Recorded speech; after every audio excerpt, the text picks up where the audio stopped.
Well, folks, wait till you see where I am. I've got the roof tent up there, and we've got this brief little window in the weather. It's an absolutely beautiful evening. They're talking about solar flares, maybe some northern lights up that way. Who knows? I've got the camera set up anyway to catch some starlight. And it's the briefest little weather window. I just happened to be in Kerry, and it was windy all day, blowing a hoolie. I had the roof tent on the roof, but I saw this little window, and it's 30 knots again tomorrow afternoon, so it's a case of seize the day. This was a site that I had my eye on for a long time. It's come to that time where I'm camping on my own, and it's perfect because I wouldn't like to be here with the kids at any age. It's just over here is a sheer drop. Over here is a sheer drop. I can hear the thundering caves beneath my feet, and it's just a bizarre, slightly kind of thrilling location. I wouldn't even bring the dog here. It's absolutely wild. Just the sound, I can't describe the sound of the caves beneath me, thundering and shuddering. It's eerie, exciting and calm, all of those things.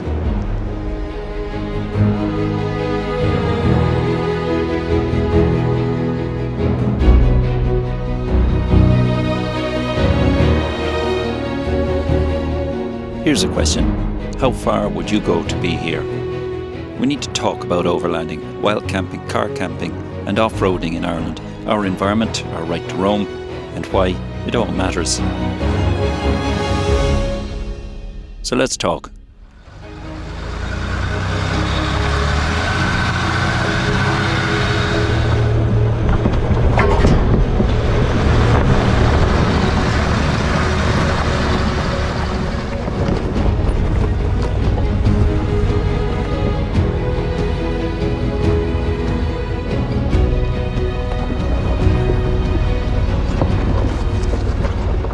When you buy a rooftop tent or gear up to go overlanding on any scale, you buy a dream.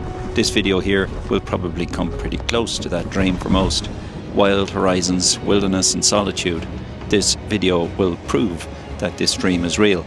I did not make it up after all, but I think we also need to accept that not all of the dream is true.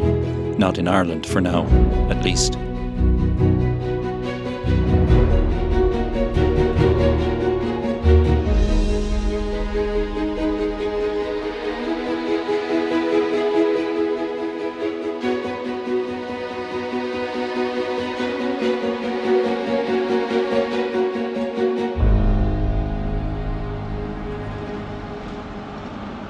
In Ireland, this dream has to fight for its own survival within the scattered fragments that remain of our right to roam.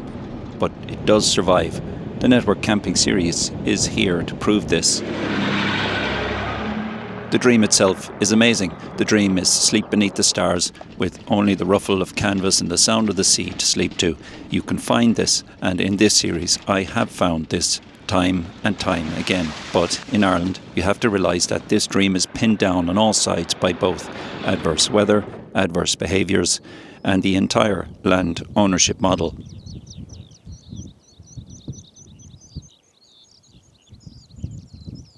Ireland is not the savannah. There is no bush, no backcountry, no outback, but that's only true in law. In reality, much of this island is still all truly wild. It is still worth the push to get through either the tape or the gate. Every inch of land is either privately owned or managed by councils who all too often see a sign beginning with the word no as the solution to all our ills.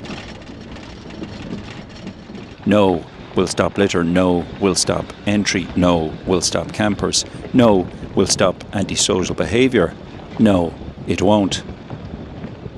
No will stop generations from knowing that our great outdoors are precious and should be treasured by all of us. They will only know these things by being raised to love these great outdoor places. If we don't insist that our wild country is a resource we can all enjoy, then people will just fly away to somewhere else that accepts them. That's a dead end for the future here on so many fronts.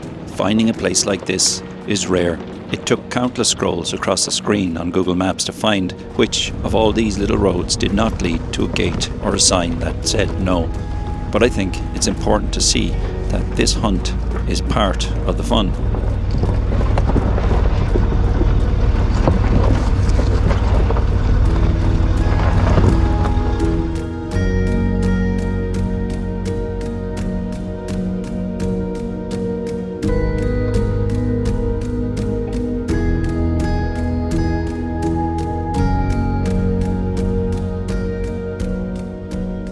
I suppose that if we wanted to talk about definitions, then if there was ever a fake overlander, it's probably me, or people like me. People like me see the true overlanders roam freely across tracks and trails of great continents and mountain ranges, and truly would love to do that someday, but just not now. The real deal, the real overlanders, sell up and live on the road like this, but I hold that the real deal don't have to be followed to the ends of the earth in order to inspire more ordinary lives like mine. The real overlanders just need to be followed to the end of any given road, and maybe a little further, to make ordinary lives feel more free, and just as importantly, for this and future generations to learn to love these places. For many people, this balancing of the normal with a touch of the abnormal is what true overlanders gift to the part-timers like me. I have a home and a steady job, but every now and then I pack the 4x4 and I go out and I explore. This is my great escape, but I have not, in fact, escaped, nor do I particularly want to right now. I do not live on the road. I do, however, love what little of my time is lived on the road.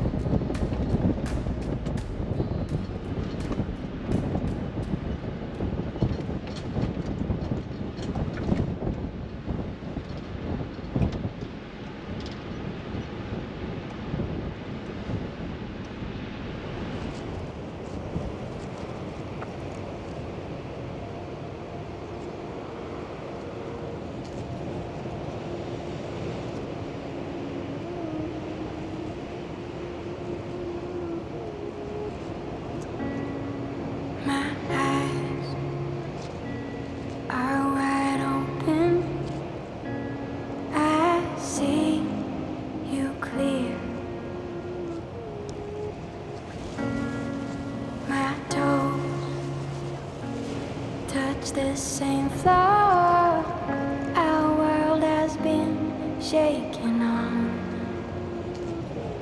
Oh, what's your soul saying? Oh, is your world changing? Oh, what's your soul saying?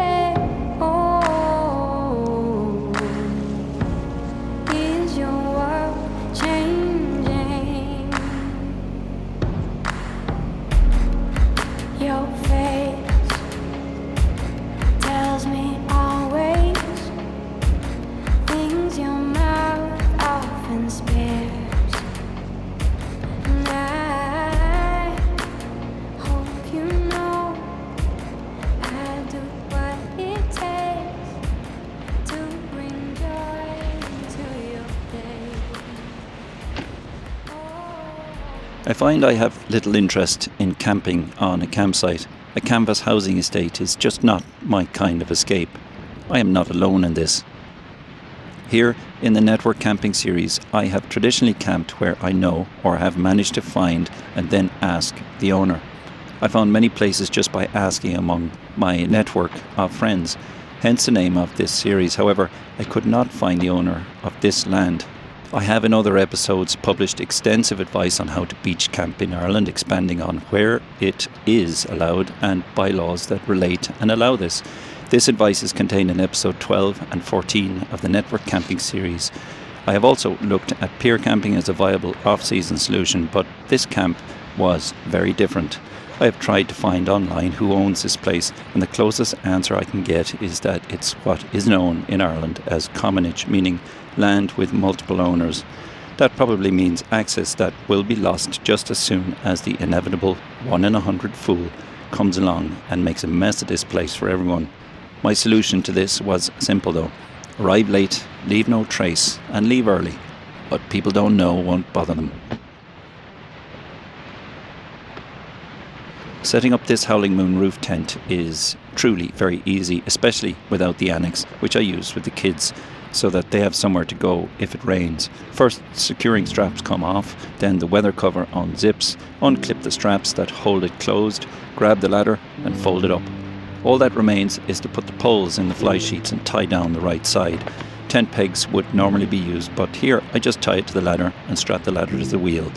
The tent is huge, massive overkill for one man. Normally there are 3 of us in it. I can easily sleep solo in the Land Rover too, but I wanted to sleep up top tonight. I have an all-season sleeping bag and I wanted to sleep with the windows open so as to have the sounds and sights of this crazy little piece of earth all around me. I'm glad I did.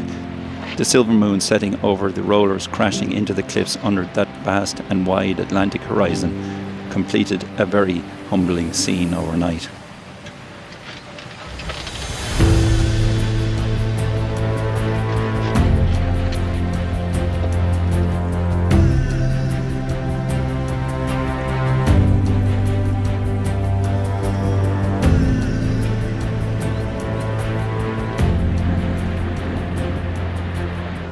If you're wondering where this is, I think the best advice I can say to you is I found it by trawling through Google Maps, and you can find it the same way. I don't really want to share the location because I feel like sometimes the apps, and when people do that, it can have a negative result where people end up with a gate across the road coming down here because there's been too many people coming. So anyone can find us, you just got to scroll through Google Maps.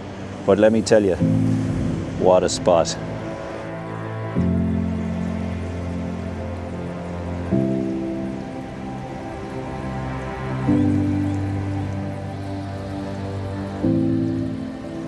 The way I've got it set up here is I have all of the windows open. So I have all the nets up and everything, and a super warm sleeping bag. So the wind is blowing straight through here, but I'm toasty in the sleeping bag. I suppose I better go to sleep.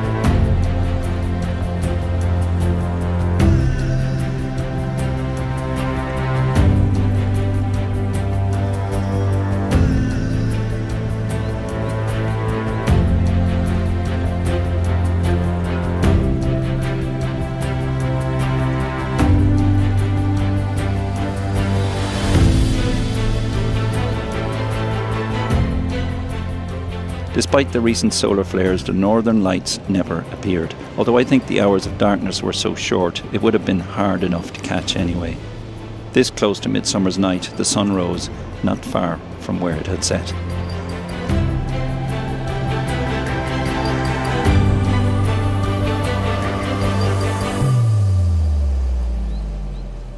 Well, I think the Australians say it best when they go, "How good is that? How good is that?"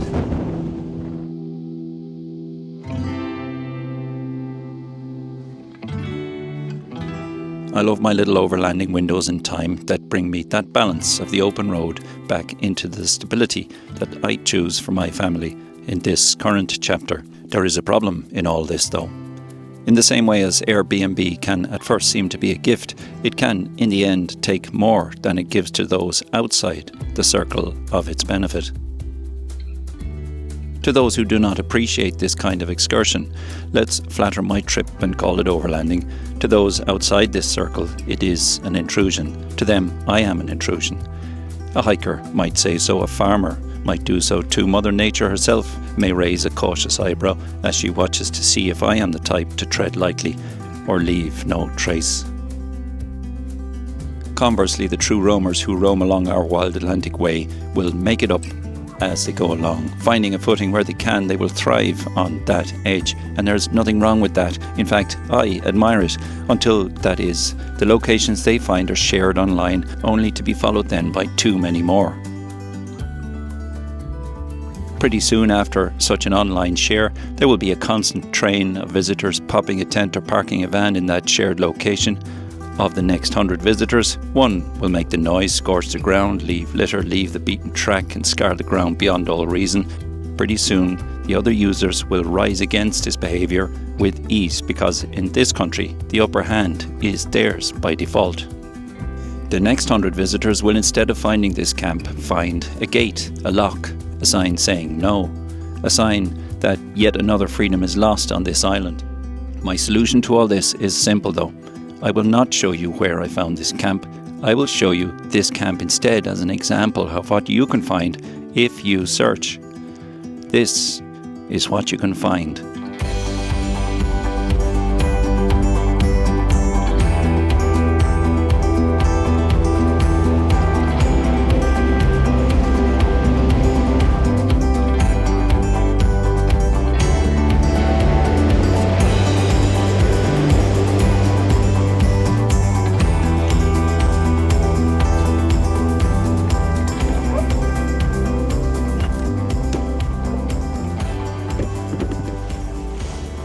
Packing times for rooftop tents are boasted far less than their setup times are.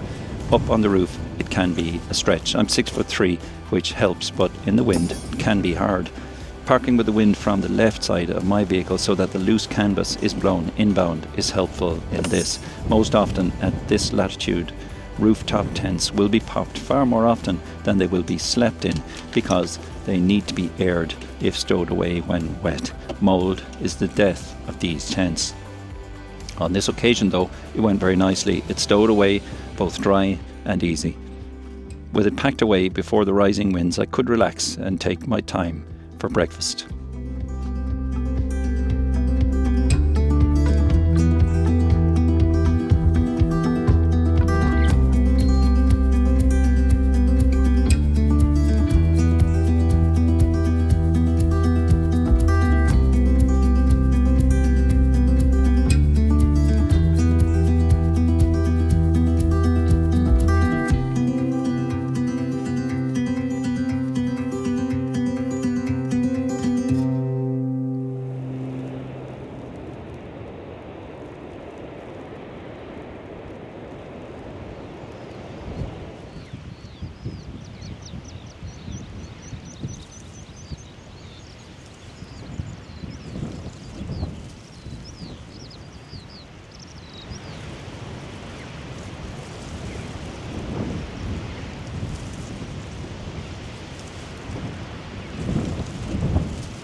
What I don't really understand is that a lot of the people from Dublin, they've never been out to the West Coast.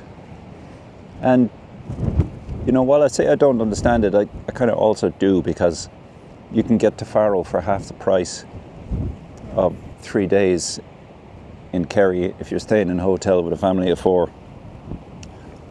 And then you're in Faro for 10 days instead. So yes, I understand, but you just need to equip yourself to be able to stay cheap, and that's not tight, that's just enriching. You know that coffee buzz you get in the morning? The first coffee, I only drink one a day, so it has to be a good strong one. But it gives you that little bit of a high, but I can tell you when that's the backdrop, it's a good bit stronger. Absolutely gorgeous.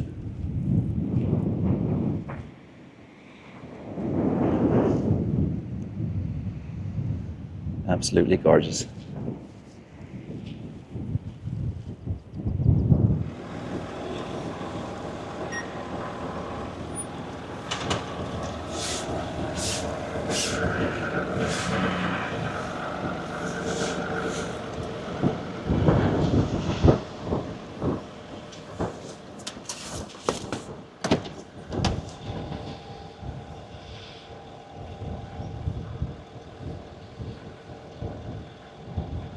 Those who love machines obviously understand the fascination with off-roading 4x4 vehicles, but to the passerby, this is often perceived in nature as being a physical language closer to vandalism. Perhaps it is that to nature too, but only at the hands of the careless.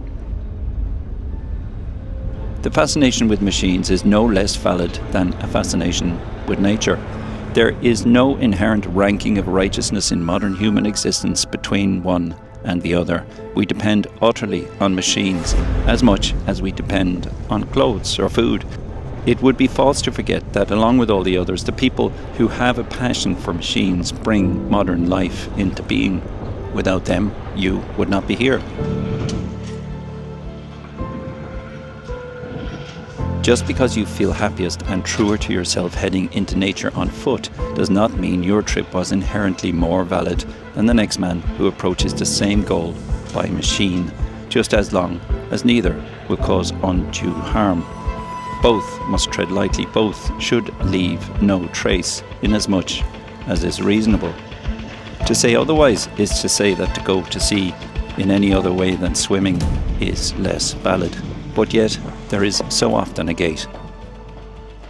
In any case, as we transition into the role of custodians to our environment, it is machines we will use to do it. Machines are a part of life, part of the problem, part of the solution. Loving what they can do is not invalid. Loving both machines and nature in one moment is not a paradox. To treat it as so is to invalidate almost everything modern society is capable of, from medicine to the moon. It is not a paradox to love the fact that my machine could take me here and yet truly love being here in nature as well. As the sailor loves his craft at sea, so I love mine here too. This 20-year-old machine of mine with 275,000 miles clocked up met every ditch and rock with total ease. I could not but admire my machine for this, both for where she brought me and for how capable this stock vehicle was.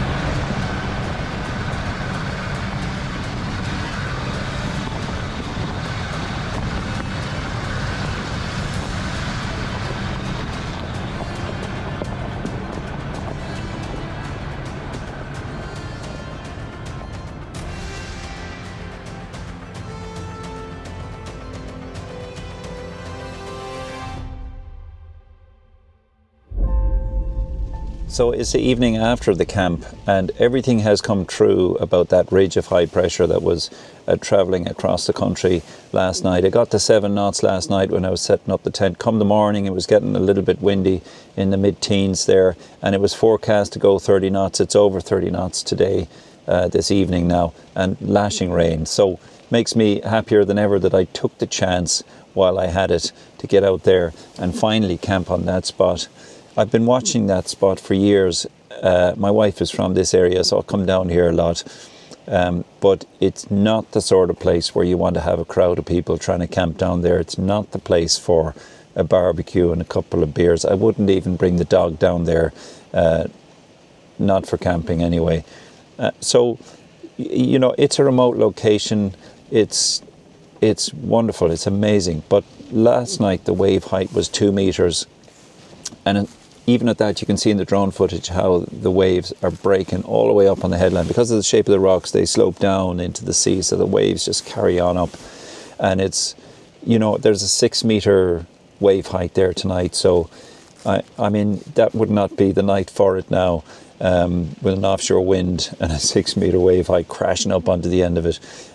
So, you know, if you are going to find that place, you're going to find it on Google Maps, the same as I did, by tracing and scrolling through every little road that goes down to the sea in Kerry. But if you are going to find it and then go camping there, you've got to wait for the right moment. This is not the sort of place that you go camping just because you're passing and see what the weather may be. You have to wait for that window, but it is worth the wait. That was an absolutely remarkable camp. I'm so glad to have finally crossed that one off.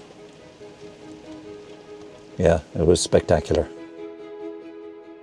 One of the things I love about videography is that a single night like this becomes present in my mind for many more hours than it ever lasted in reality. The process of doing a video like this takes a lot of time, but it's a lot of time focused on this experience. To me, it is in this way a multiplier of great moments. It seems to tip the balance in life between the ordinary and extraordinary a little way along the right direction. I would love videography for that alone. Some would come to the shore fishing for fish, but I come here fishing for footage. Some would look at this with scorn, doing it for the gram. Oh, so shallow. To me, the gift of the camera is not necessarily the footage you find, but the time spent trying to find it. The time your eye spends scanning for that particular angle, then the final capture you sought brings the high, but it's the hunt that brings the peace. Let me ask you this, is this not exactly what fishing is? The quote goes something like this: social media makes people's lives look perfect when in reality they are not. People need to revisit that view though. Don't scroll in that mindset. Everyone has their own pain. That's the baseline of life. To deny that is false. Nobody is pretending it's not, and it's okay not to boast your bad times. Everyone has to find their medicine somehow. That is life. When found, that medicine is precious to us all, and so we wish to share. That's natural. To share your medicine online is not fake. It's not doing it for the gram. We need to get over that idea. Social media is here to stay. Treat it as a treat. Learn to use it in the positive. Don't be a victim of another's medicine. Be its beneficiary. See it that way. Decide to be its beneficiary. The difference is simply a decision. Let them share their cure. Find your own cure from the vast array now posted there upon that digital shelf. This is my cure. Maybe it might be yours too.